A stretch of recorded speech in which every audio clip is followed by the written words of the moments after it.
ठीक है। अध्याय 1 श्लोक क्रमांक 13 तक कल हम निकल लिया था, 14 से आज करेंगे।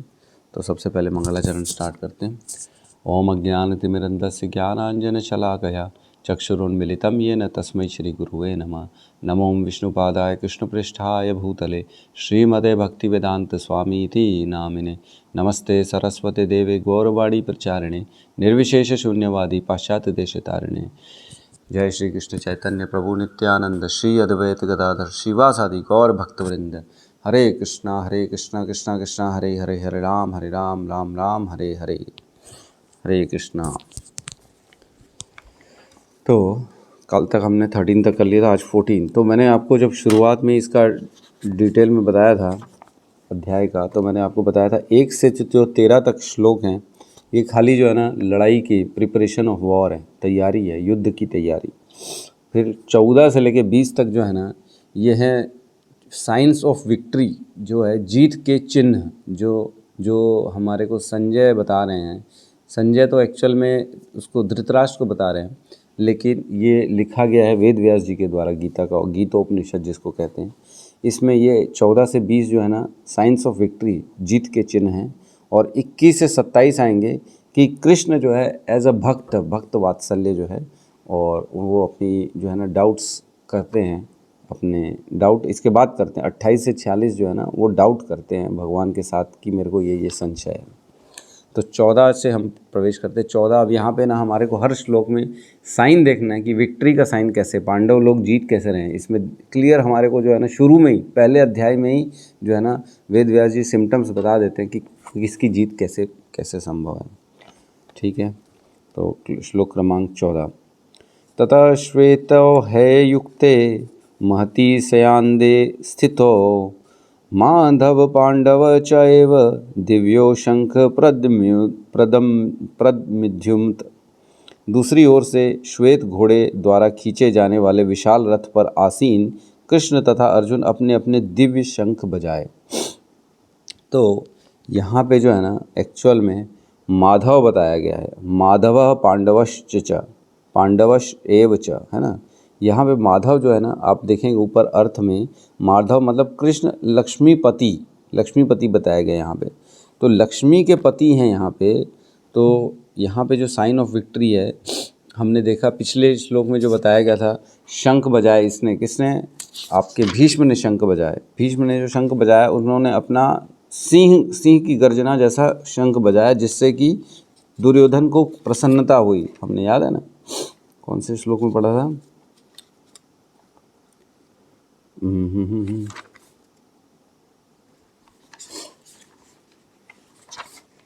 हाँ, 12 नंबर श्लोक में बताया था। तब कुरुवंश के वयोवृद्ध परम प्रतापी एवं वृद्ध पितामह ने सिंह गर्जना की सी ध्वनि करने वाले अपने शंख का उच्च स्वर में बजाया, जिससे दुर्योधन को हर्ष हुआ। तो वहाँ पे सिंह गर्जना वाली उन्होंने शंख बजाए, लेकिन दिव्य शंख नहीं था उनका। यहाँ पे बता रहे हैं अर्जुन और कृष्ण ने अपने दिव्य शंख बजाए, जिससे कि जो है ना श्वेत घोड़े, और साथ में श्वेत घोड़े थे। श्वेत घोड़े भी जो होते हैं ना विक्ट्री के साइन होते हैं। हम देखे हैं कि एक्चुअल में ये है ना, ये जो रथ पाया गया है अर्जुन के द्वारा, ये अग्निद्वेव ने रथ दिया था उनको। नीचे लिखा है आपने, इसी की लास्ट लाइन पढ़ेंगे। जिस रथ में दोनों मित्र आसीन थे वह अर्जुन को अग्नि देवता द्वारा प्रदत्त था, और इससे सूचित हो रहा है कि तीनों लोकों में जहाँ कहीं भी विजय जाएगा वहाँ विजय निश्चित है। तो ये स्थिति बनी है। और इसमें एक श्लोक का वर्णन है, इसमें अनुवाद में, जयस्तु पांडु पुत्राणाम येषाम पक्षे जनार्दन। जय सदा पांडु के पुत्र जैसों की होती है। जैसों की ना, सिर्फ पांडु पुत्र की नहीं, जैसों की होती है, क्योंकि भगवान कृष्ण उनके साथ रहते हैं। तो अगर अपने को विजय चाहिए, अपने को, हम आपको किसी भी स्थिति में कहीं पे भी आपको ऐसा लग रहा है कि मैं बड़ी संकट में हूँ, मैं हारूंगा कि जीतूंगा, तो ऐसी परिस्थिति में क्या करना चाहिए? हमारे को कृष्ण को अपने साथ रखना चाहिए। हमेशा हर चीज़ को कृष्ण को समर्पित कर देना चाहिए।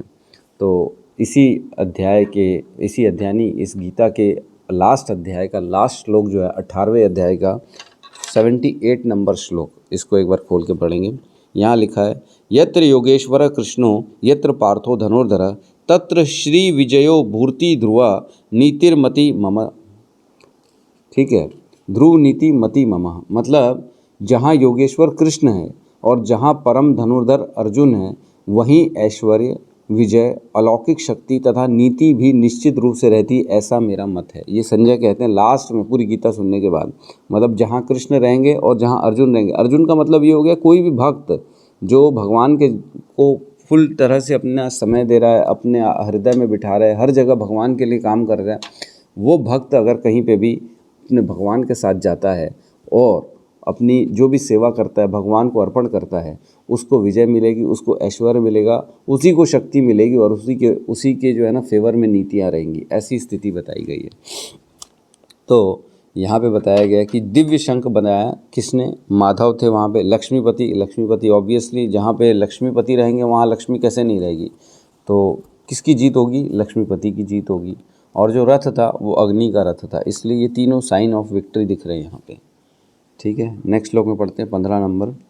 पंचजन्यम ऋषिक ईश देवदत्तम धनंजय पौंड्रम दधमो महाशंखम भीमकर्मावृक उदर। भगवान कृष्ण ने अपना पंचजन्य शंख बजाया। अर्जुन ने देवदत्त शंख तथा अति भोजी एवं अति मानवीय कार्य करने वाले भीम ने पौंड्रक नामक भयंकर शंख बजाया। तो ये थोड़ा सा इसमें ना अब यहाँ पे वर्णन आ रहा है कृष्ण का। इसमें जो है ना, कृष्ण ने कौन सा शंख बजाया? पंचजन्य शंख। और धनंजय कौन है? अर्जुन का नाम धनंजय है। अर्जुन का नाम धनंजय क्यों है?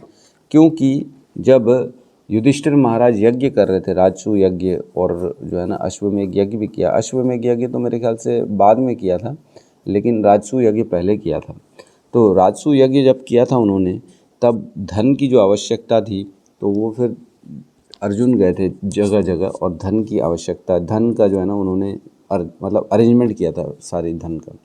तो इस प्रकार उनका नाम धनंजय पड़ गया।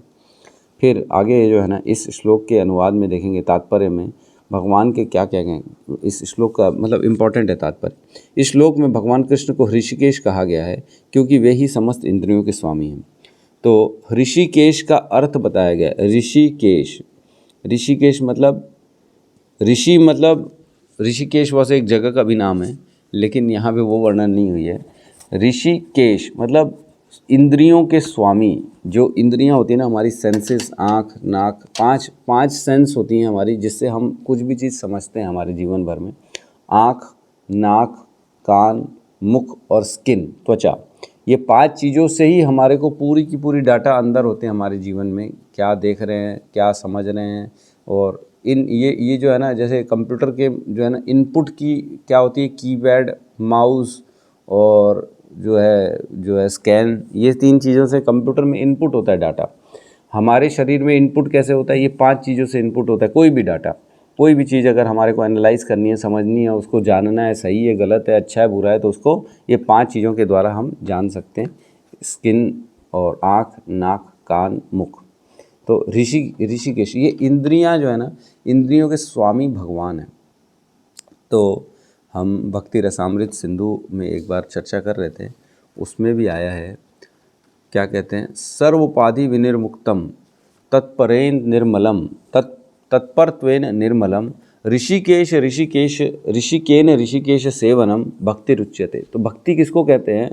भक्ति उसको कहते हैं कि सर्व उपाधि विनिर्मुक्ता, मतलब जो हमारी उपाधियां जो भी पाई गई हैं, मैं सीए हूँ, मैं डॉक्टर हूँ, मैं इंजीनियर हूँ, मैं पैसे वाला हूँ, मैं गरीब हूँ, ये उपाधियां जो मिली हुई हैं इनको छोड़ना है। सर्व उपाधि विनिर्मुक्तम, इन सबको त्याग करना है। मैं सिर्फ एक तुच्छ सा एक मनुष्य हूँ, ऐसा सोचना चाहिए। तत्पर तेन निर्मलम, मतलब और निर्मलता से, तत्पर से भगवान की सेवा में लगे रहना चाहिए। जहाँ पे भी अगर कोई सेवा का मौका है, तत्पर होना चाहिए, तुरंत खड़ा होना चाहिए तुरंत। और ऋषिकेश सेवनम, मतलब सारी इंद्रियों से, इंद्रियों के स्वामी जो हैं भगवान कृष्ण, उनकी सेवा में उनको लगाना है इंद्रियों को। मतलब ये तो सेंसेस हो गई, इंद्रियां जिससे हम इनपुट लेते हैं, और एक 5 कर्मेंद्रियां होती हैं। कर्मेंद्रियां हाथ जो है, पैर, मुख और कौन सी होती? 5 उदर, और जो है एक और होती है, नहीं, जनेंद्रिया मतलब नीचे की जो है एक, जिससे हम जो है मूत्र विसर्जन करते हैं, और गुदा, ये 5 होती है इंद्रियां हमारे, 5 कर्मेंद्रियां जिससे हम कर्म करते हैं। तो इस प्रकार जो कर्म इंद्रियां हों चाहे ज्ञान इंद्रियां हों, उनको भगवान की सेवा में हमारे को लगाना है। तो ये इनको कहा गया है ऋषिकेश। भगवान सबकी इंद्रियों के स्वामी हैं। तो इसका एक वर्णन आता है श्लोक क्रमांक 13.03 में। हाँ, पेज नंबर 458। यहाँ कहते हैं, क्षेत्रज्ञं च अपि माम वृद्धि सर्वक्षेत्रेषु भारत, क्षेत्र क्षेत्रज्ञो ज्ञानम यत् तत् ज्ञानम मतम ममः। मतलब हे भरतवंशी, तुम्हें ज्ञात होना चाहिए कि मैं समस्त शरीरों में ज्ञाता भी हूँ, और इस शरीर तथा इसके ज्ञाता को जान लेना ज्ञान कहलाता है, ऐसा मेरा मत है। भगवान कहते हैं कि मैं सब शरीरों के अंदर हूँ, सब शरीरों का ज्ञाता हूँ। मतलब हमारे हर किसी के शरीर के अंदर भगवान बैठे हैं और समस्त इंद्रियों के स्वामी हैं वो। तो इस प्रकार भगवान समस्त इंद्रियों के स्वामी हैं, इसलिए उनको ऋषिकेश कहा गया है। इसमें और कहा गया है, भगवान समस्त जीवों के हृदय में स्थित होते हैं और उनकी इंद्रियों को निर्देशन करते हैं। तो हमको पता ही नहीं पड़ता है, हमारे बॉडी में भगवान प्रवेश भी कर जाते हैं और रहते ही ऑलरेडी बचपन से, और जो है वो सबको गाइड करते हैं। हमारी पूरी गाइडेंस जो इंद्रियों की होती है वो भगवान के द्वारा होती है। हमको लगता है हम कर रहे हैं, लेकिन हम करते नहीं। एक्चुअल में इफ़ेक्टेड होती है। करना और इफ़ेक्टेड होने में फ़र्क है। जिस प्रकार हमको बारिश में निकलना है तो हमको भीगना ही पड़ेगा, उसका और कोई ऑप्शन ही नहीं है। तो उसी प्रकार जो है ना, भगवान हर चीज़ को इफ़ेक्ट डाल देते हैं। कैसे डालते हैं? प्रकृति के द्वारा, 3 गुणों के द्वारा।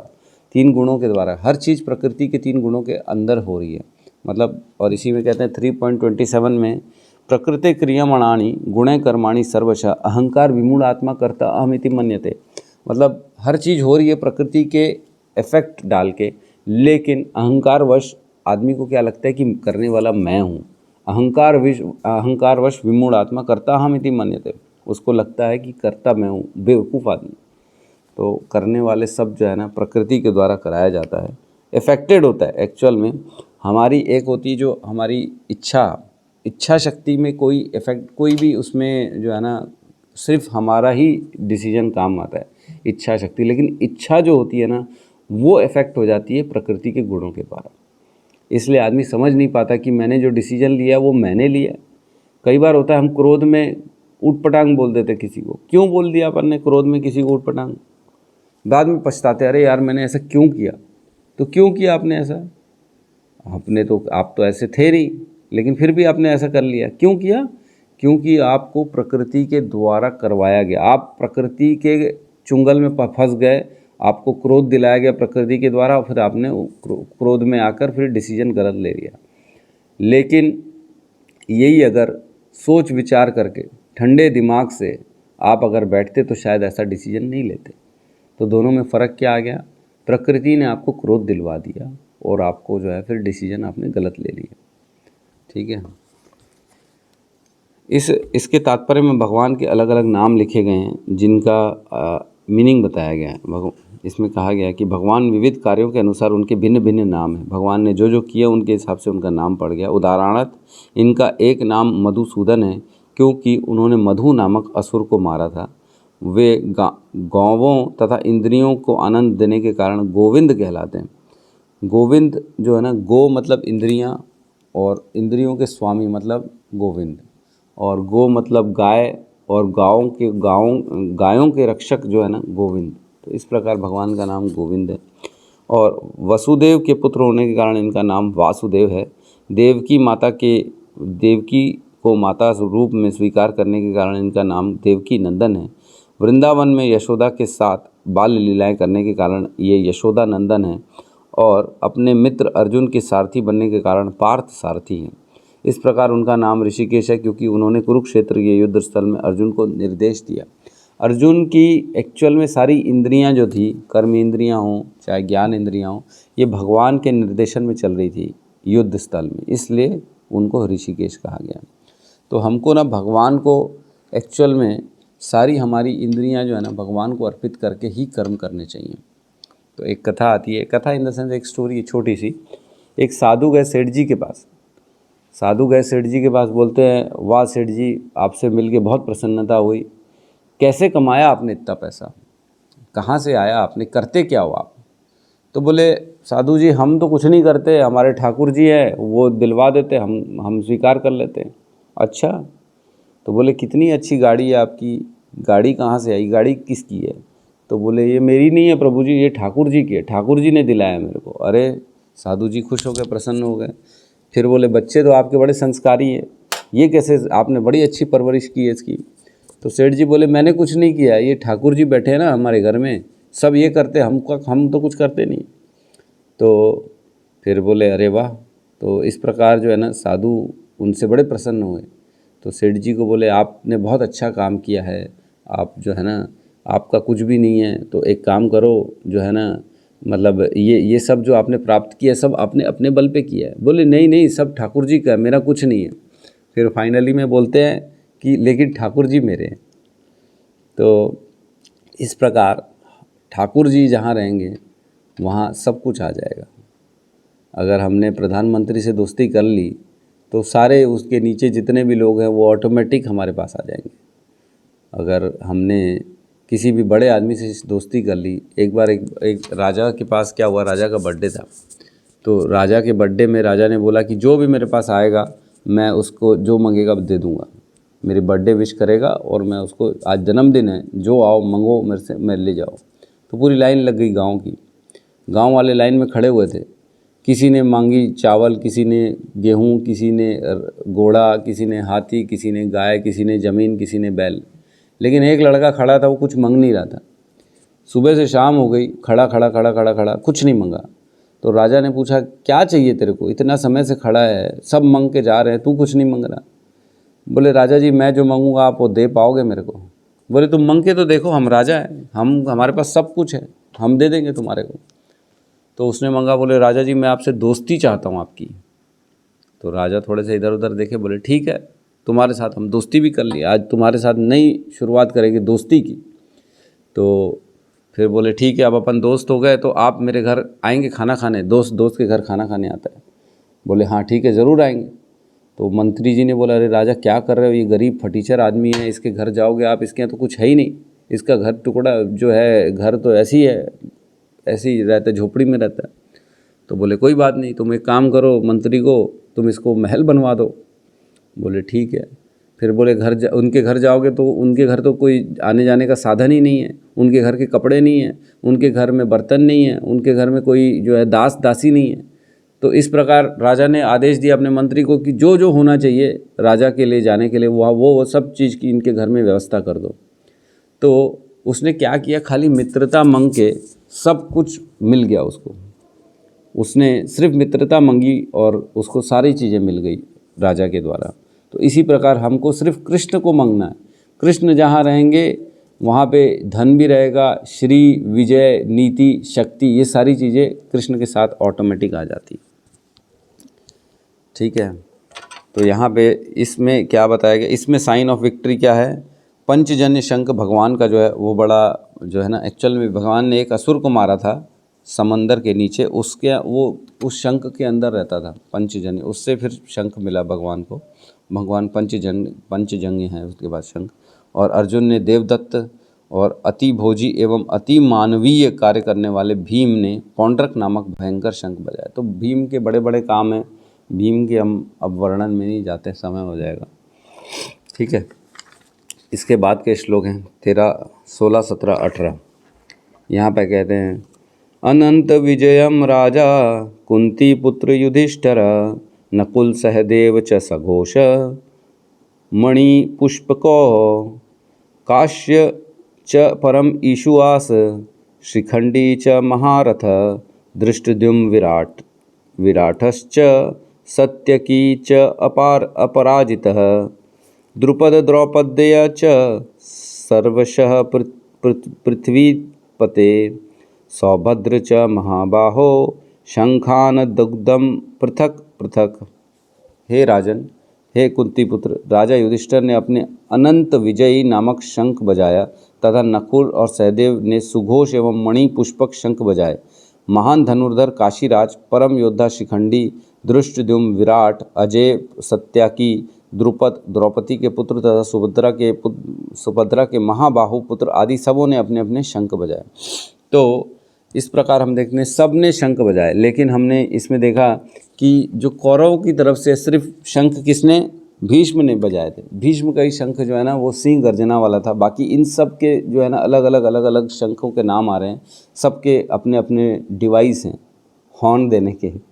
तो इस प्रकार सब ने अपने अपने दिव्य शंख बजाए, जिससे ये हमारे को साइन मिलता है कि विक्ट्री किसकी तरफ आएगी। ठीक है, नेक्स्ट श्लोक में बढ़ते हैं आगे 19 नंबर में। स्वघोष धर्तराष्ट्राणां हृदयानि व्यादारत नभः च पृथ्वीं च एव तुमुल अभयनुनादयन। इन विभिन्न शंखों की ध्वनि कोलाहल पूर्ण बन गई, जो आकाश तथा पृथ्वी को शब्दयामान करती हुई धृतराष्ट्र के पुत्रों के हृदय को विदीर्ण करने लगी। तो इतनी आवाज़ें आ गई सबके शंखों की कि धृतराष्ट्र के जो पुत्र थे, 100 पुत्र थे, आपको मालूम होना चाहिए, तो 100 पुत्रों को विदीर्ण करने लगी। मतलब उनको जो है ना घबराहट आ गई, थरथराने लगे सारे के सारे लोग, इतने शंखों की आवाज़ हो गई, इतनी आवाज़ आ गई। तो समझ में इसका एक्चुअल में एक अर्थ ये भी है कि जैसे लड़ाई हो किसी को, तो पहले ही अपनी इतनी इसके ऊपर सामने वाले के ऊपर प्रभाव डाल दो कि वो पहले ही डर जाए। लड़ाई के पहले ही वो जो है ना आपसे घबराना चालू कर दे, अरे बाप रे इसके साथ है क्या यार, इतना इतना ये तमाशे कर रहे लोग, इतनी आवाज़ कर दी है लोगों ने, इनके अंदर है क्या। जबकि आपको मैं बता दूं कि कौरव लोग जो थे वो 11 अक्षुणी सेना थी और पांडव लोग जो थे वो 7 अक्षुणी सेना थी। तो कितना डिफरेंस है दोनों की सेनाओं में। फिर भी पांडव लोगों ने प्रेजेंट ऐसे किया, अपने आप को इतनी आवाज़ें कर दी कि सामने वाले थोड़े डर गए। ठीक है,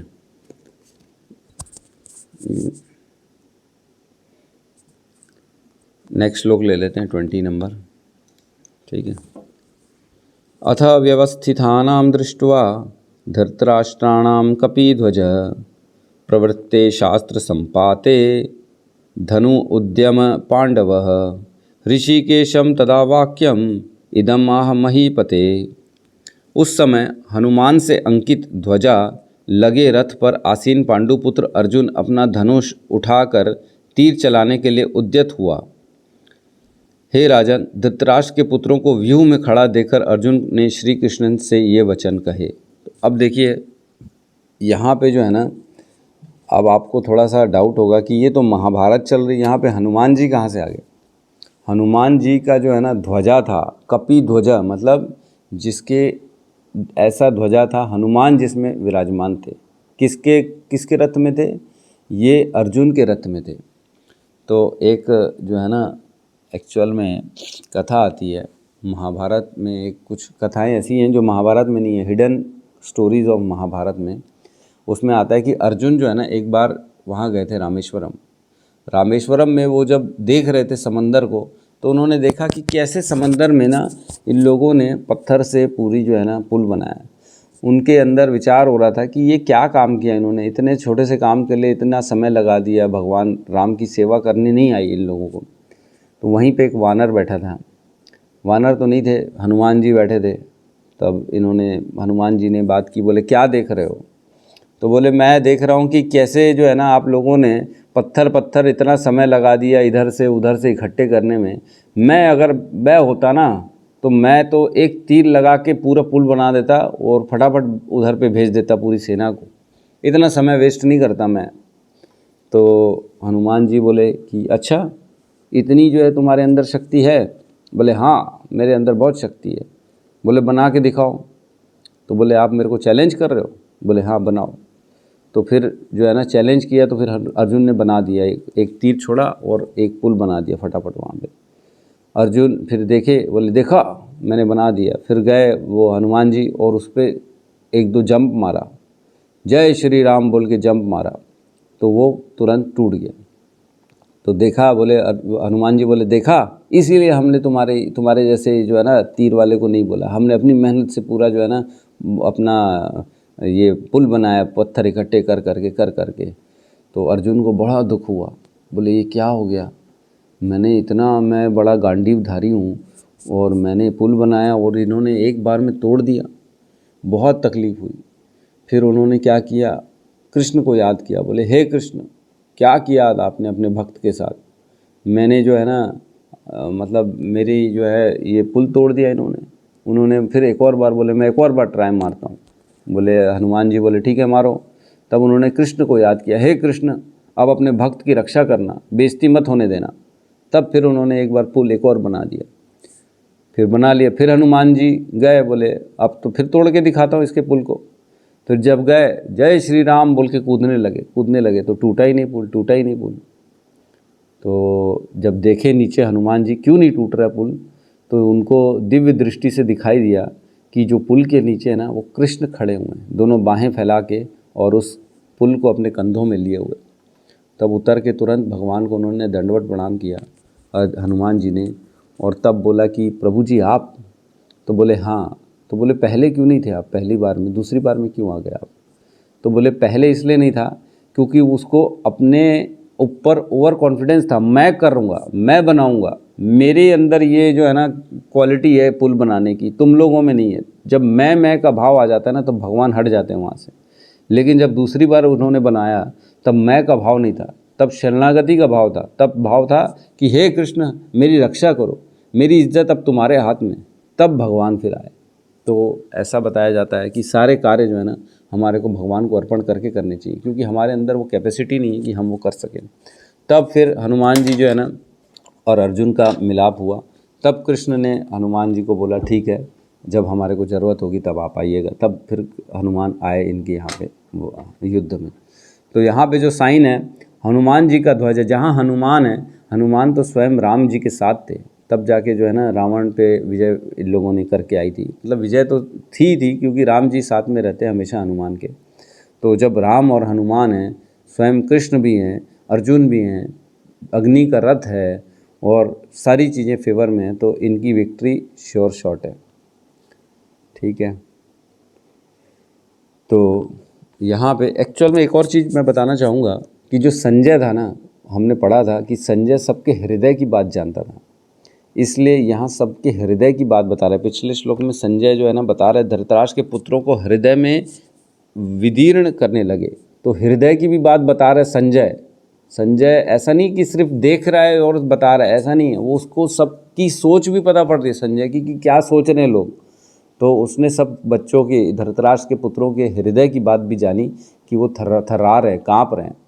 वो जानते हैं हम लोगों ने अधर्म किया है, इसलिए तो वो लोग खाली जो है ना भीष्म और द्रोण के पीछे पड़े हैं कि ये दोनों ही रहेंगे तो हमको जिता पाएंगे, और किसी में ये बस नहीं है कि पांडवों को हरा दे। तो इसलिए उनका हृदय काँप रहा है। क्यों? क्योंकि जो है ना अगर दोनों रहेंगे तो हमारी विक्ट्री है, नहीं तो हम लोग इतने लायक नहीं है कि हम जीत सकें, क्योंकि हमने गलत काम किया। तो हम देखते हैं ऑलरेडी हमारे अंदर से आवाज़ आ जाती है गलत काम करने से।